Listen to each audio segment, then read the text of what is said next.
constituency, it was not possible to recommend the removal of the existing breach in its county boundary by the Sligo-Roscommon constituency. To have done so would have resulted in a variance of more than 12%, which the Commission considered too high. John McAteer, editor of the Tyrconnell Tribune. Look, there's a lot to digest, break down here, but first and foremost, it is still, I find it extremely annoying. It's a balls, as we might say if we weren't on the radio, that a slither of Donegal, South Donegal, is not going to be part of the rest of the county.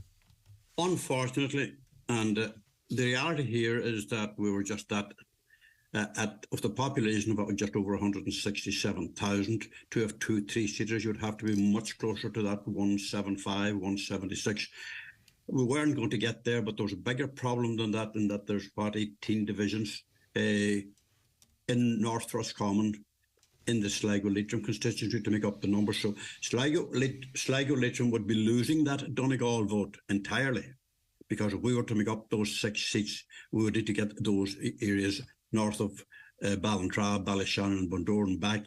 That, if we were having this conversation yesterday, we might have been calling it exactly as it is today.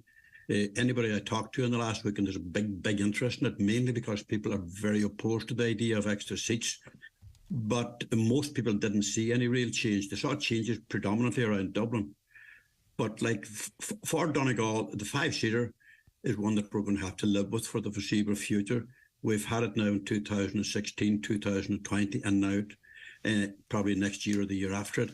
And it will work. Like the ratio per TD is going to be 31,500 people. It was slightly over 32,000. So there's some minor variations in the south of the county going towards Sligo-Leitrim. Yeah, we have this one TD for every 30,000. In Britain, it's one for every 90,000. So obviously they were going to stick to their guns on that. That wasn't up for negotiation, I presume. It wasn't up for negotiation because it can't be under the current 1937 constitutional decision of Eamon de Valera to enshrine it in the constitution back in the day of when there was no communication whatsoever. There was hardly any travel to Dublin. The fact that it's enshrined in the Constitution as between 20 and 30,000 with a minor variation either side of that is something that should have been changed long ago. There should have been a referendum on that. Willie O'D was talking about that rather belatedly last night. Michael McGrath is disagreeing with that, so we're going to have another 14 TDs come the next time. That would be utterly ridiculous. The numbers in the UK, with their increased population, there's 119,000 people per MP, and there's a plan there. It was upset a bit by Brexit. There's a plan there to reduce that by 50, because with modern communications and all of that kind of thing, 174 TDs, it leaves at 29,573 or 593 per TD. Probably the lowest in the EU, but we have to live with what we have there. And I think the main parties will all be breathing a slight sigh of relief here that the county is not split up again, because the split would leave some rare breaches, because the population base is very much towards Letterkenny and towards Inishowen and away from the southwest. You could see areas up into Termond, Kilmacrenan, almost across the Jacob Bridge into Rathgill, probably and up to Cranford along Mulroy Bay. You could see areas around Fintown coming down into Glenswilly and Church Hill. But we haven't to worry about that this morning. All we have to worry about is that we're just in this situation where we, as we were previously. And as I say, the main parties, from the way I look at it, Sinn Féin will be happy about it because it leaves them on track with their plan to get 3 seats here. It's much more difficult to get 2 seats in a 3-seater than it is to get 3 seats in a 5-seater, if you know what I mean. Morning, Brendan. Good morning, John. Brendan Byrne's also with us. Good. We'll come to you in a second. I'll tell you what, we're going to talk about what the makeup of our constituency might be post election. There was national speculation that Donegal could become could be reunited, so to speak, and North and South 2-3 to 3-seat constituencies. I didn't get that sense on the ground. Brendan Byrne, are you surprised that the status quo has been maintained? No, not one bit. The maths always indicated if you were worth your weight in salt and do an analysis of the figures and the population of Donegal. And particularly when the Commission made it known, as they did, that they weren't going to go to the upper extent of number of seats. They made it clear that they were not going to go to 181. And once it went below 178 seats, Donegal hadn't a hope of being reunited because we were well short on maths. And the only way we could be reunited into 2 3-seaters would be by taking in possibly up to a quarter or half the population of Leitrim, and no commission would countenance that. All right, OK, so John McAteer, what will be the makeup? Well, we'll go through it party by party, I suppose. And then, of course, we have the 100% redress party, which certainly throws a spanner in the work for some, potentially. So Sinn Féin got it wrong in the past. They went for 3 seats. It wasn't successful, and they barely scraped 2. Things have changed significantly since then. Can they return 3 TDs in Donegal? And if so, how? The incumbents, we'd imagine they return. But where does the third candidate come from? Who is it? It could easily be Gary Doherty again in the Finn Valley. Up in your area, Brendan, it could be Noel Jordan. It'll be in and around those 2 candidates, I would imagine. Given that they have a block of 45% of the vote there, 34. Does Gary Doherty have the profile for it, John? And Gary's a fine gentleman, as is Noel, as everyone that's in this county, pretty much. But strategically, that's what failed the last time. It would take. Does he have enough core support there as a starting point? He seems a wee bit north in the county, for in my opinion. Yeah, well, he's in the Finn Valley, Stranraer area. He would be well enough based. I think the last time he ran was just a bit premature. Sinn Féin had never voted for 2 or 3 prior to that, and it was a learning experience for them to convince their voters that there was a second and a third vote there, and it probably backfired. Well, it didn't probably. It actually did backfire on them. Things have moved on quite a bit for them since then. They didn't have 45% at that point. Fianna Fáil and Fine Gael were both much stronger. There's a sentiment running in all the opinion polls, as Brendan points out there on the day that you weren't done low. There's a sentiment running in the opinion polls in favour of Sinn Féin, and it's ongoing and it's increasing. Probably the reason for that there is that the 3-party coalition is not seen to be serving the people to any great extent. It's just sort of a steady as she goes. We have loads of money. It's not evident on the ground. It's not evident in childcare. It's not evident in the health system. It's not evident. The price of fuel is going up 5, 6 or 7 cents again per litre this weekend.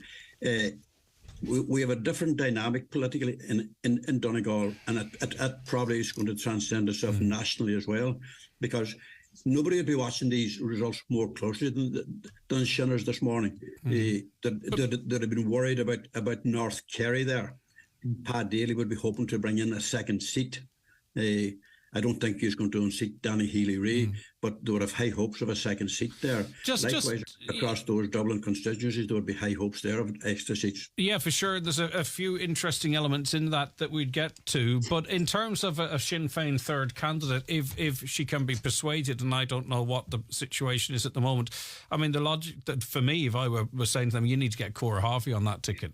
And that's no disrespect to Noel or Gary, but there's an awful lot of boxes been ticked there, and a great speaker, a very strong, I would say, a very, very strong candidate that I would see, if they wanted to be successful, the person that they probably need to get in there. What do you think, Brendan Byrne? Well, there's a few factors that are going to ultimately decide for Sinn Féin. One, they're going to have to do some polling to see how strong the Micah candidate is impacting on them. And once they've weathered that storm, they'll decide strategically where they're putting the candidate. And I would have to agree, a 3-candidate strategy with Cora Harvey as the new addition to that would be by far the strongest Sinn Féin ticket because of her location. There's also the gender balance. It's very difficult for any party in a 5-seater now to run 3 male or 3 female candidates for that matter. So there has to be gender balance there. But in terms of Cora Harvey, and I served with her on the council, she's a formidable candidate. She's very well located near the Twin Towns. And the other thing is, in a 5-seater, the influence of the Finn Valley area, and once you have the right candidate, is going to be significant because there's population growth there. And of course, Noel Jordan wouldn't have the benefit of anything south of Lahey Ballantrae, effectively, as well too. He's from Mount Charles, which you know, his natural hinter would be perhaps more southerly than westerly or northwesterly. John, what do you think of Pádraig, Pearse, Cora, and listen, if Pádraig were to struggle in Inishowen, it would be the ideal ticket. Now, Cora Harvey has remained very much, as you know, Brendan, outside of politics at every turn of the road ever since she stood down. Where she goes now, what her career prospects are, these are all issues that she'll have to consider. Her family. We're assuming here that if you're going to run 3 candidates, one of them at least will have to be a female on the gender balance thing, and you can't avoid that. If it's not going to be Cora Harvey, probably would have to be, well, I don't know how they would try to get around the regulations by running 3 of the one gender. I would see a female candidate all right for Sinn Féin. If it's not Cora Harvey, they would have to search elsewhere. I don't think Marie-Thérèse, I'm not sure if she would be. I mean, she'd be very good. I'm not sure she'd be interested. I don't know Marie-Thérèse personally, but just probably been based in Dunlow, would live much too close to Pearse Doherty. It would have to be up in that Stranraer area or south of the Gap, more up towards Donegal town, more into your area, Brendan. All right, Brendan, Fianna Fáil, what do they do? Because they are in a dilemma in terms of, I suppose, really how to get Charlie McConalogue back in, really, rather than any aspirations beyond that. Tactically, how do they go about doing so? Well, as you know, I can no longer speak for Fianna Fáil, but I would imagine Fianna Fáil... Well, now you can speak even more freely now. That's the advantage. I would imagine Fianna Fáil are considering this morning what exactly are they going to do, but... obviously now it's quite clear that they're going to have to run 2 candidates, one in the Old Southwest and Charlie in the Northeast. So the question you're really asking me is, who is the candidate that's going to come out of the Southwest? And I think the candidates that would be looking at that position are, of course, Michael Naughton, who's very much south in the constituency. You have Anthony Malloy, who's Ardra Glenties based. And you cannot rule out Pat the Cook Gallagher, who's probably the most busy of all. Yes, but the person, if it were me, that would be most least in favour of Pat the Cook running would be, if I were he, Charlie McConalogue. Yes, well, I would have to say Charlie would probably be the best man to answer that. But the reality is, and I saw it myself when I was Director of Elections in 2011, if you get the strategy wrong, and that was when Mary Coughlin lost her seat, the strategy itself does more damage to you than the change in the swing within the electorate. So Fianna Fáil are at a critical crossroads here where they need to do some hard thinking about what strategy they're going to put in place. Charlie alone as a single candidate won't work. Charlie plus a weaker candidate will not work. 2 strong candidates, Charlie plus another, may well not work either. So I believe you're going to have, depending on what Fine Gael do, depending on what Sinn Féin are going to do, you're going to have to put 2 strong candidates in that have good name recognition, good geographical location. The Minister, McConalogue, is taken as granted as being a candidate. So the choice is in the South, do you put Pat the Cook Gallagher? Do you put Anthony Malloy or Michael Naughton? But you put in Pat the Cook Gallagher if you want your best chance to win a seat. He's seen by many still as a TD, even though he's not elected. If you chat to people, they'll say he's the busiest TD in the county. But that would perhaps put him as the number 1 candidate ahead of Charlie McConalogue with everything that's going on. No, in terms of popularity potentially, would he outpoll Charlie McConalogue? Well, popularity in itself won't win a seat for you. It helps to win a seat, definitely. But if you look at the last general election, much to everyone's surprise, the whole west of Donegal voted in a greater ratio for Pearse Doherty, and rather than splitting the vote evenly between Pat and Pearse, and that's what left Pat the Cope out. If that were to happen again, then you would have a repeat of what occurred in 2020. So even though Pat is a very strong candidate and he's flat out working, and the entire constituency knows and appreciates that, there's risks either way. But I suppose if you're asking me a direct question, and you always do eventually, so I'm going to preempt that, who's the stronger candidate? Of course it's Pat the Cope Gallagher. Of course it is, because like 7,500 votes sitting there. Where else would you get it? Fianna Fáil could count themselves very lucky to have a candidate. Is it going to be an age issue here, or is he going to come up against that? Why should he? Like if you're sitting on 7,500 votes and they're not going to be utilised, like Brendan, you will know that a big percentage of that 7,500 votes are very personal votes for Pat the Cope, probably about 4,000 of them. Are you going to jettison that? Right. You're not going to jettison that in favour of running Michael Naughton or Anthony Malloy. They're both councillors, but they're probably not as well positioned or as well known as Pat the Cope. Anthony Malloy, definitely from football. Michael Naughton, those of us in the media know Michael pretty well. He's a good communicator and he's all of that. But has he that strength to get up anywhere close to 5,000-6,000? I don't think so. I don't think any other councillor is. Again, he's you know, he is very South Donegal, and maybe if the county had been reunited, his chances might have been more favourable. So, John, what is the strategy here? Is the strategy, if you're Fianna Fáil, to get Charlie McConalogue back in, or to get a Fianna Fáil person back in? And in both of those scenarios, how do you do it? Their strategy, first of all, is to hold that seat. If they lose at Donegal, they'd be in a worse position than they were in 2011. It's just going to be as simple as that. They can't afford to lose Donegal. Let it be McConalogue or Pat the Cope. They just simply have to get one seat, because they are running at a very low ebb across the polls. Nothing exciting is happening to them that's going to increase that anytime soon. But at the end of the day, McConalogue should be a strong contender. I mean, they're in a position of having a seat. It's very, very hard to unseat a sitting TD, especially a minister. And let's look at it like this here. Charlie McConalogue has been firing money around every pier and harbour and slipway in Donegal.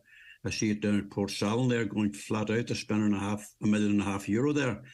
And up around Greencastle, there's massive amounts of money been spent on the Marine. And now, whether he's in favour with the farmers or not, it doesn't look good from that farmers' opinion poll a couple of weeks ago. He might fare better with Donegal, but that's going to be offset by the Micah controversy. He's been seen as being far too ineffective on Micah, and that's not a personal attack on him or anything like that. It's just a reality. Talk to anybody that has a Micah issue. They're not going to vote McConalogue. So the question is, who are they going to vote for? Is there going to be a Micah candidate in there that's going to make any inroads? Right. Is there going to be a farmers candidate? We're going to talk about that, because I do have to take a break, and hopefully both of you can stay with me. So does McConalogue, is Charlie McConalogue re-elected, John? No. Brendan? Not yet. Is Charlie, unless something drastically changes, does Charlie McConalogue re-elected?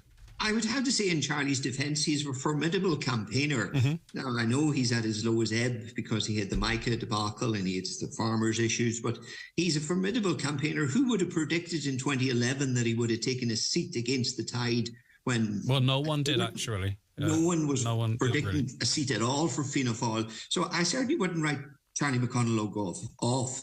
And I think he needs to certainly focus on the constituency. I think he needs to focus on what he does well. He's a very good people's person, so he needs to get on the doorstep and he needs to get out there.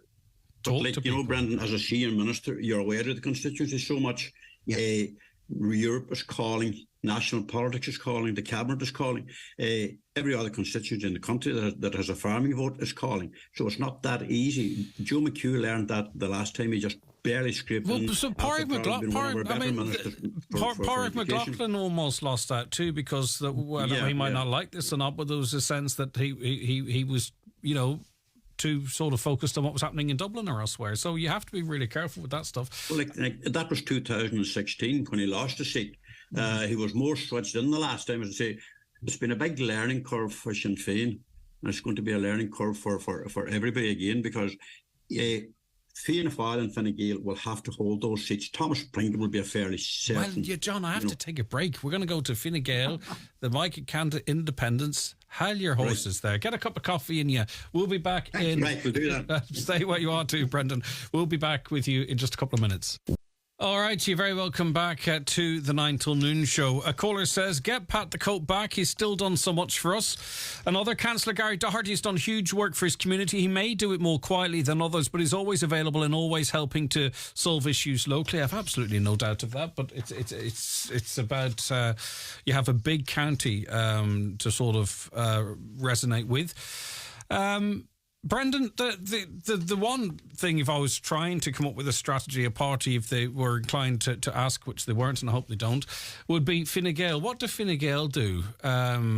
Because, you know, they arguably got it wrong in the last election.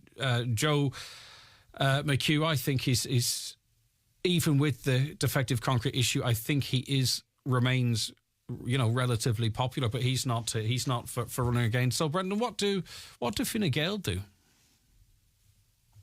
Take a hard reality check and sit down with Joe McHugh.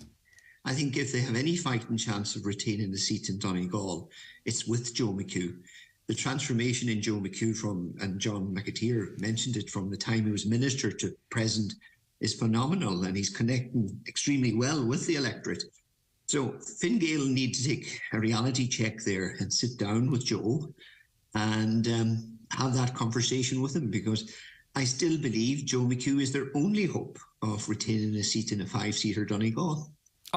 It's very hard to see any other pathway back that doesn't include Joe McHugh, John McAteer. It's impossible, but then again, Joe McHugh has kept stating and restating that he's gone from politics. He's outside the parliamentary party. He it's easily been popular when you're on everybody's side. If he's inside the parliamentary party, he's got to organise meetings. Fine Gael is in disarray across Donegal, from what I'm learning from talking to their grassroots. Fianna Fáil is probably not much better, except this is the difference here. Fianna Fáil have 12 strong councillors who hold and bind the organisation together. That's not happening in Fine Gael. Fine Gael needs a new beginning. They need new candidates. If it was Joe McHugh, could he be certain of holding that seat? Remember that as a senior minister, the last time he struggled, you know, away down there on half a quota. And that probably hasn't changed. The Mackey vote is probably not going to go to McHugh, because he was there during the period of Mackey, and he was there back in the government until last year. So, it's very easy being popular, as I say, Brendan, when you're, say, footloose and fancy free, you having to go to parliamentary party meetings. You having to go to constituency meetings. In fact, you're outside of constituency meetings. And, I mean, as a consequence of Joe McHugh's decision to remain out of the party, the probability here is that Fine Gael has also lost ground, and it has definitely lost votes. And, I mean... But if you were in the party, we have seen it in the past and in this county where you can successfully ride two horses, you know, where you can be within the party and be... you know, be popular locally, and then you sort of a kind of a different person on the national stage. You know, when you're heading into an election, say it's a year away or whatever it's going to be, you have to be very active and very proactive on the ground, and that can only come through your top representatives getting out and meeting the grassroots. That's not happening in Fine Gael. It probably isn't happening in Fine Gael to any great extent, because their grassroots don't matter anymore. You know, we've been chucking it in there as to what impact the 100% Redress Party might have. Ali Farron is PRO of the 100% Redress Party. Are you going to allow me, Ali, to speculate about the general elections? Or are you going to say to me that we'll see how the council elections go first? Well, we're going to, as I said to you one other time, we're going to walk first. So we're concentrating on getting a party set up primarily at the moment, and we're far from there. But we're working on being ready for the county council elections next June. So that's a lot to do yet. Yeah. But we get even councillors in place first. Of course. And I'll ask you about your targets in that regard in a moment. But would you have preferred to have seen 2 3-seaters? That might have been better in terms of returning a candidate in a general election, or can you see it also doable in this 5-seater setup? I think it might be more doable for us in a 5-seater, but numbers, it can change very, very fast. We hope to be very, very strong in coming out of Inishowen and Letterkenny for the general election if we run a candidate. And there's most of North Donegal is affected. Mulford and all is affected badly by defective concrete blocks. So look, we should be having a chance. It's a democratic country, and we should be entitled to run have a party that can speak for the people that's affected by this. So, do you see any sitting councillors switching to your party, or any conversations going in that regard? Not as of yet. Okay, but it's not being ruled out. We're not going to speculate on names, but we'll have to wait and see. Look, there's so much to do. And so much to build on first, and when we're ready to go, then we can talk. Right. And let's be fair, nobody's going to jump ship at this stage until we have a forum in Dublin, and we know things don't get happen too fast in Dublin. So a simple rubber stamp in Dublin is taking nearly 2 months. That's our problem. Yeah, and let me ask you, is there a target for council seats? And I know it's really early days, and I don't sort of want to... and if the answer's no, the answer's no. But, I mean, do you look at sort of Milford, Letterkenny in a show and say, well, could we do one each, 2 each? I don't know. Is there a... Yeah, yes, we're talking about running people in each of them areas, but getting the right candidate that's suitable for us, that is what that ties into our way of thinking and our party's ethos will be our. There's lots of good, strong people out there that probably haven't even thought about running yet as a candidate, and we want to be speaking to them in the near future. But we're not just ready yet, and that's the only problem. We're not ready yet. No, and that is perfectly fine, and that is why I do appreciate you coming on with us, Ali, and to talk about it. As you say, it's very early doors and waiting for that stamp, but I think these will be players in the next election. Thanks, Ali, for your time. So how big a role, and of course I understand Ali's focus being on the locals, but let's jump forward to the general election. John McAteer, how big of a role do you think a 100% redress party candidate will have in this election?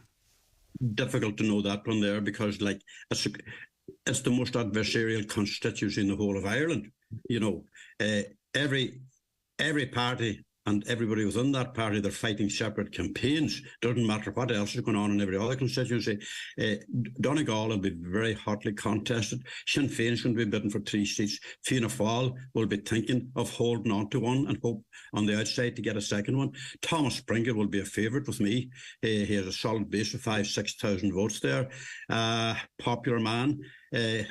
There since 2011 through 2016 and 2020, so he has a lot of credibility built up there.